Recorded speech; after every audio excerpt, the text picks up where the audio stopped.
Hi hello வணக்கம் and welcome back to Nirmala's recipes. இன்றைக்கி நம்ம சேனலில் என்ன பார்க்க போகிறோன்னா, ஒரு 4 கிலோ அளவுக்கு சிக்கன் தம் பிரியாணி எப்படி நம்ம வீட்டிலே பண்ணலாம் அப்படின்றத இந்த வீடியோவில் பார்க்க போகிறோம்.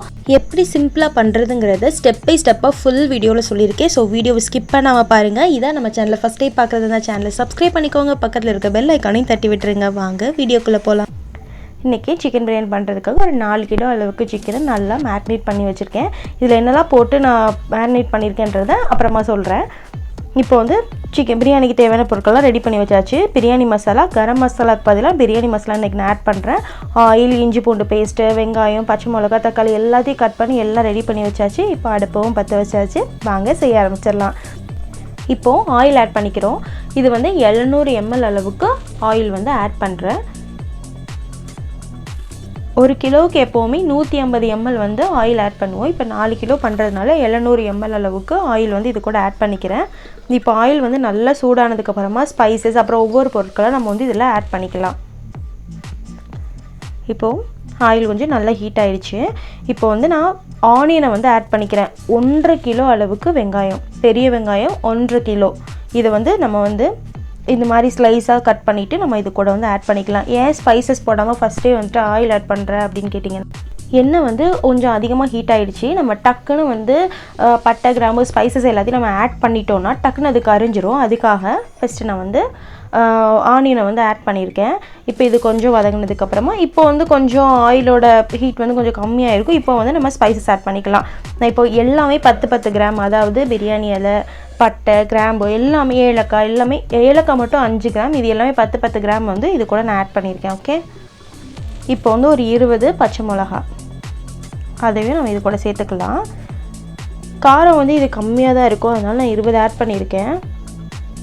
இப்போது இது கொஞ்சம் நல்லா வதங்கினதுக்கப்புறமா இஞ்சி பூண்டு பேஸ்ட் எப்படின்னா, எப்போவும் 50 கிராம் இஞ்சி, 50 கிராம் பூண்டு தான் நான் வந்து எப்போவுமே 1 கிலோவுக்கு ஆட் பண்ணுவேன். இப்போ வந்துட்டு நம்ம 4 கிலோ பண்ணுறோம், அதனால வந்து 200 கிராம் அளவுக்கு இஞ்சி, 200 கிராம் அளவுக்கு பூண்டு ரெண்டையும் அரைச்சிட்டு நம்ம இது கூட ஆட் பண்ணிக்கலாம்.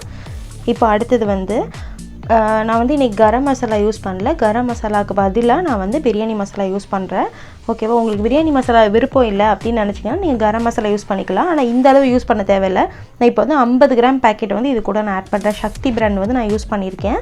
நீங்கள் வந்து கரம் மசாலா யூஸ் பண்ணுறதா இருந்தீங்கன்னா வத்தல் தூள் அதிகமாகவும், கரம் மசாலா இப்போது வத்தல் தூள் யூஸ் பண்ண அளவுக்கு நீங்கள் கரம் மசாலாவும், பிரியாணி மசாலா யூஸ் பண்ண அளவுக்கு வத்தல் தூளும் நீங்கள் ஆட் பண்ணிக்கணும். ஓகே, இப்போ வந்துட்டு இதை கொஞ்சம் நல்லா கலரிட்டுங்கிறதுல இப்போ வந்து வத்தல் தூள் ஆட் பண்ணிக்கலாம். கொஞ்சமாக ஒரு 2 டேபிள் ஸ்பூன் அளவுக்கு வத்தல் தூள் ஆட் பண்ணிக்கலாம்.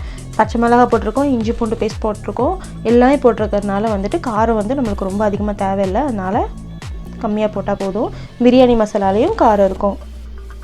இப்போ வந்து 1 கிலோ அளவுக்கு தக்காளி, இது வந்து நல்ல பழுத்த தக்காளி, நிறைய புளிப்பு இருக்கும், அதனால் நான் 1 கிலோ ஆட் பண்ணியிருக்கேன். நிறைய பேர் பாதி யூஸ் பண்ணுவாங்க, பட் எனக்கு எப்போவுமே நான் கொஞ்சம் கம்மியாக தான் ஆட் பண்ணுவேன்.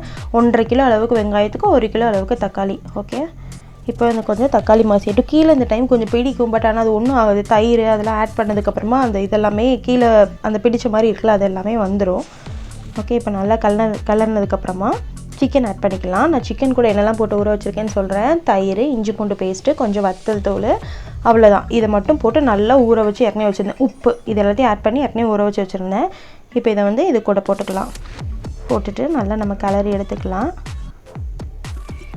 இதுக்கப்புறமா நம்ம வந்து தயிர் ஆட் பண்ணணும். தயிர் வந்து நான் 1 கிலோவுக்கு எப்போவுமே 200 கிராம் வந்து யூஸ் பண்ணுவேன். இப்போ வந்துட்டு 4 கிலோ பண்ணுறோமா, 4 கிலோவுக்கு நான் வந்து 600 கிராம் யூஸ் பண்ணுறேன். 600 கிராம் போதும். 600 கிராம் இல்லை 600 ml. இந்த ml கிராம் வந்து ரொம்ப கன்ஃபியூஸ்ட் ஆகுது. ஓகே, இப்போ நான் வந்து ஆட் பண்ணிக்கலாம். ஆட் பண்ணதுக்கப்புறமா இப்போ இதை கிளறின பிறகு பாருங்களேன், அந்த கீழே இருக்கிற அந்த அடி பிடிச்சது எல்லாமே கொஞ்சமாக அவ்வளோ போயிடும். ஒன்றுமே கீழே பிடிச்சிருக்காது. நான் ஃபுல்லாக பிரியாணி செஞ்சு முடிக்கும் போது ஒரு சொட்டு கூட அடி பிடிச்சிருக்காது. பிரியாணி அப்படி அது செஞ்சதுக்கப்புறமா லைட்டாக ஒரு டிஷ்யூ பேப்பர் வச்சு தொடச்சாலே க்ளீன் ஆகிற மாதிரி தான் இருக்கும்.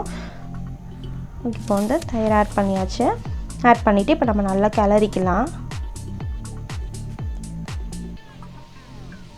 கரண்டி எப்போவுமே உங்களுக்கு கம்ஃபர்டபுளாக இருக்கிற மாதிரி இருக்கிற கரண்டி யூஸ் பண்ணுங்கள். ரொம்ப பெரிய கரண்டி யூஸ் பண்ணிவிட்டு அதை கஷ்டப்பட்டுட்டு இருக்காமல் உங்களுக்கு எந்த கரண்டி நல்லா கம்ஃபர்டபுளாக இருக்கோ அந்த மாதிரி கரண்டி யூஸ் பண்ணிக்கலாம். ஓகே, இப்போ கொஞ்சம் நேரம் மூடி வச்சுருந்தோம். மூடி வச்சுட்டு இப்போ ஓப்பன் பண்ணி பார்க்கலாம். நல்ல எண்ணெய் பிரிஞ்சு மேலே வந்திருக்கும், நல்ல ஒரு வாசனையும் இருக்கும். இங்கே பாருங்கள், நல்ல எண்ணெய் பிரிஞ்சு வந்திருக்கு. இதுக்கப்புறமா நம்ம வந்து உப்பு ஆட் பண்ணிக்கலாம். நான் ஏற்கனவே சிக்கனில் ஊற வைக்கும்போதே உப்பு ஆட் பண்ணியிருந்தேன். கொஞ்சம் வெங்காயம் வதங்கும் போது உப்பு ஆட் பண்ணியிருந்தேன். இப்போவும் உப்பு ஆட் பண்ணியிருக்கேன். ஓகே, இதுக்கப்புறம் உப்பு ஆட் பண்ண தேவையில்லை. நம்ம வந்து லாஸ்ட்டில் வந்து அரிசிலாம் போட்டதுக்கப்புறம் டேஸ்ட் பண்ணி பார்த்துட்டு உப்பு தேவைன்னா போட்டால் போதும். இங்கே பாருங்கள், சூப்பராக இருக்குல்ல பார்க்குறதுக்கே. நல்லா கிளறிக்கிட வேண்டியதான். கிளறினதுக்கப்புறமா இன்னும் நம்ம இது கூட என்ன ஆட் பண்ணலன்னா புதினா மல்லி ஆட் பண்ணல. நம்ம புதினா மல்லி வந்து ஸ்டார்டிங்லேயும் ஆட் பண்ணிக்கலாம். எந்த டைம் ஆட் பண்ணாலுமே புதினா மல்லியோட ஃப்ளேவர் வந்து நம்மளுக்கு கிடைக்க தான் செய்யும். இப்போ வந்துட்டு நம்ம வந்து தண்ணி ஆட் பண்ணிக்கலாம். தண்ணியும் வந்து ரொம்ப முக்கியமான விஷயம். எப்போவுமே ஒரு அரிசி வந்து அளந்து தான் நம்ம ஊற வைப்போம். அளந்து ஊற வைக்கும் போஷில் நான் இப்போ இந்த கிண்ணத்தில் தான் அளந்துருந்தேன். இப்போ வந்து ஒரு டம்ளர் அரிசினா அதுக்கு 2 டம்ளர் தண்ணி. இதுதான் மெஷர்மெண்ட். அது கரெக்டாக இருக்கும். எப்போவுமே நீங்கள் வந்துட்டு ஒரு டம்ளர் அரிசிக்கு 2 டம்ளர் தண்ணின்னு எப்போவுமே ஞாபகம் வச்சுக்கோங்க. ஞாபகம் வச்சுட்டு பண்ணிங்கன்னா ரொம்ப குலையவும் செய்யாது, ரொம்ப விதையாகவும் இருக்காது, கரெக்டாக இருக்கும். இங்கே வந்து ரொம்ப விதையாக இருந்தாலும் சில பேருக்கு பிடிக்காது, பெரியவங்களாம் சாப்பிட்றதுனால. ஸோ இந்த மெஷர்மெண்ட்டில் நீங்கள் கரெக்டாக பண்ணுங்கள், சூப்பராக வரும் பிரியாணி. இப்போ வந்துட்டு நம்ம வந்து தண்ணி ஆட் பண்ணியாச்சு. தண்ணி ஆட் பண்ணதுக்கப்புறமா கொஞ்சம் நல்லா கொதிக்கட்டும். கொதிச்சதுக்கப்புறமா புதினாவும் மல்லியும் நம்ம இது கூட ஆட் பண்ணிக்கலாம். இப்போ புதினா மல்லி அரைக்கட்டை புதினா, அரைக்கட்டை மல்லி. ஓகே, இதே நம்ம இது கூட ஆட் பண்ணிக்கலாம். இப்போ இது நல்லா கலரிட்டு இந்த டைமில் வந்து நம்ம வந்து அரிசி நம்ம நல்லா கொதிச்சதுக்கப்புறம் தான் அரிசி போடணும். நம்ம வந்து விறகடுப்பு யூஸ் பண்ணி பண்ணுறதுனால இன்னும் கொஞ்சம் நல்லாயிருக்கும், சீக்கிரமாக கொதிச்சிரும். ஸோ வந்து கொஞ்சம் கவனமாக பார்க்கணும். இப்போ நம்ம வந்து கழுவி எடுத்து வச்சுருக்க அரிசி ஆட் பண்ணியாச்சு. நான் ஒரு 2 தண்ணி கழுவி ஊற்றிட்டு அதுக்கப்புறமா தான் நான் வந்து அரிசி ஊற வச்சுருந்தேன். இப்போ அரிசியில் இருக்கிற தண்ணியை நல்லா வடிச்சிட்டு இது கூட வந்து அரிசி ஆட் பண்ணிக்கலாம். ஏற்கனவே நம்ம சேனலில் 3 கிலோ அரிசி வச்சு எப்படி நம்ம சிக்கன் பிரியாணி பண்ணலாம் அப்படிங்கிறது போஸ்ட் பண்ணியிருக்கேன். இப்போ 4 கிலோ அளவுக்கு சிக்கன் பிரியாணி எப்படி பண்ணலாம் அப்படின்றது போட்டிருக்கேன். ஏற்கனவே 3 கிலோ அளவுக்கு சிக்கன் பிரியாணி போடும்போது நல்ல வரவேற்பு கிடச்சிது. ஸோ இதுக்கும் அதே மாதிரி கிடைக்கும் நம்புகிறேன். ஓகே, இப்போ வந்துட்டு ஒரு லெமன் மட்டும் பிழிஞ்சிக்கலாம். ஓகே, அதிலோட சீட்ஸ் எல்லாம் எடுத்துகிட்டு ஒரு லெமன் மட்டும் பிழிஞ்சால் போதும். இதை பிழிஞ்சிட்டு இதுக்கப்புறமா நம்ம உப்பு எப்படி இருக்குதுன்னு சொல்லி டேஸ்ட் பண்ணி பார்த்துக்கலாம். இது கொஞ்சம் கொதிச்சதுக்கப்புறமா உப்பு எப்படி இருக்குன்னு டேஸ்ட் பண்ணி பார்த்துட்டு, உப்பு எப்போவுமே கரிப்பாக தான் இருக்கணும். ஓகே, இதை நம்ம டேஸ்ட் பண்ணும்போது வந்து உப்பாக தெரியணும், அப்போனா தான் கரெக்டாக வரும். ஓகே, இப்போ லெமன் வந்து நல்லா பிழிஞ்சு எடுத்தாச்சு. எப்போவுமே நாங்கள் பண்ணும்போது ஸ்ட்ரீட்டில் எல்லாமே பிரதர்ஸ் தான், எல்லோரும் சேர்ந்து ஒன்றா தான் பண்ணுவோம். யாருக்கு ஏதாவது சின்ன பர்த்டே ஃபங்க்ஷன் அந்த மாதிரி இருக்கும்போது தான், ஏதாவது செலிப்ரேஷனுக்காக தான் நாங்கள் பிரியாணி செய்கிறது. பட் எந்த மாஸ்டர் எதுவுமே கிடையாது, எப்போவுமே நாங்களே பண்ணிக்கிறது. இப்போது நல்லா இங்கே பார்த்தீங்களா, மேலே நல்லா எண்ணெய் பிரிஞ்சு வந்திருக்கு. இப்போ ஓரளவுக்கு நல்லா கொதிச்சுட்டு இருக்குது. இந்த டைமில் நம்ம வந்து உப்பு செக் பண்ணி பார்த்துக்கலாம். இப்போ வந்து உப்பு செக் பண்ணி பார்த்தா எனக்கு வந்து உப்பு கரெக்டாக இருக்குது, அதாவது கொஞ்சம் அதிகமாகவே இருக்குது, போதும், எக்ஸ்ட்ரா உப்பு தேவையில்லை. அதனால் உப்பு எதுவுமே ஆட் பண்ணல. இன்னொரு 5 மினிட்ஸ் மட்டும் இருக்கட்டும்.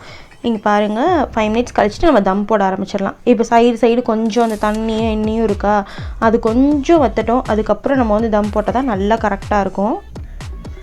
நம்ம வந்து இந்த டைம் நிறையாலாம் கிளறவே கூடாது. அந்த சைடில் மட்டும் கரண்டி விட்டு கீழே மட்டும் பிடிச்சிடாத அளவுக்கு மட்டும் பார்த்தா போதும். இப்போது இங்கே பாருங்கள், கொஞ்சம் நல்ல தண்ணி ஊற்றிடுச்சு. மேலே மட்டும் கொஞ்சமாக நெய் ஆட் பண்ணிவிட்டு நம்ம வந்து தம் போட்டுற வேண்டியதான். நெய் எதுக்காக ஆட் பண்ணுறோன்னா ஒரு நல்ல ஃப்ளேவர் கிடைக்கும் அதை ஓப்பன் பண்ணும் போஷில். ஓகே, இப்போ வந்துட்டு மூடி வச்சுட்டு நம்ம வந்து தம் போட ஆரம்பிச்சிடலாம். இப்போ நீங்கள் வந்துட்டு விறகடுப்பில் பண்ணும்போது அதுக்கு மேலேயே வச்சு தம் போடாதீங்க, கீழே பிடிக்கும். ஸோ என்ன பண்ணுங்கன்னா, அதை வந்துட்டு அந்த பாத்திரத்தை வந்து கீழே எடுத்து வச்சுட்டு அதுக்கப்புறமா மேலே மட்டும் நம்மளோட அந்த சார்கோல் இருக்குல்ல, அந்த இது கறியெல்லாம் இருக்கும்ல, அதை வந்து மேலே போட்டுட்டு தம் போடுங்க.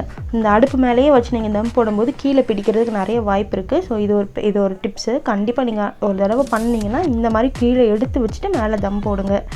ஓகே, பக்கத்தில் என்ன ஒரு வெந்துட்டு இருக்குதுன்னு பார்க்குறீங்களா, தக்காளி ஜாம் அல்டிமேட்டாக இருந்தது. அதோட வீடியோ நான் கண்டிப்பாக போடுறேன். தக்காளி ஜாம் பண்ணுறதுக்காக தக்காளி வேக வச்சிட்ருக்கோம். ஓகே, இப்போ வந்துட்டு ஓப்பன் பண்ணலாம். நம்மளோட சூப்பரான எம்மியான பிரியாணி எப்படி இருக்குன்னு பார்த்துடலாம். கண்டிப்பாக சூப்பராக தான் இருக்கும். ஓகே, ஓப்பன் பண்ணியாச்சு. ஓப்பன் பண்ணும்போது அவ்வளோ சூப்பரான வாசம். நீங்கள் பாருங்கள், இது வந்து வெளியே வச்சு பண்ணுறோமா, ஸோ கலர் வந்து மாறி தான் வந்துகிட்டே இருக்குது. நம்ம எந்த ஃபுட் கலர்ஸ் எதுவுமே ஆட் பண்ணலை. ரொம்ப ஹெல்த்தியாக எல்லோரும் சாப்பிடக்கூடிய முறையில் தான் நம்ம இப்போவே சிக்கன் பிரியாணி ரெடி பண்ணுறது. ஸோ கண்டிப்பாக இந்த வீடியோ உங்களுக்கு பிடிச்சிருக்கும்னு நினைக்கிறேன். நீங்கள் இருந்தால் நம்ம சேனலை ஃபஸ்ட் டைம் பார்க்குறதா இருந்தால் சேனலை சப்ஸ்கிரைப் பண்ணிக்கோங்க. பக்கத்தில் இருக்கிற பெல் ஐக்கானையும் தட்டி விட்டுருங்க. மறக்காமல் உங்களோட ஃபீட்பேக்ஸ் என்னோட கமெண்ட் பாக்ஸில் சொல்லுங்கள். தேங்க்யூ ஃபார் வாட்சிங்.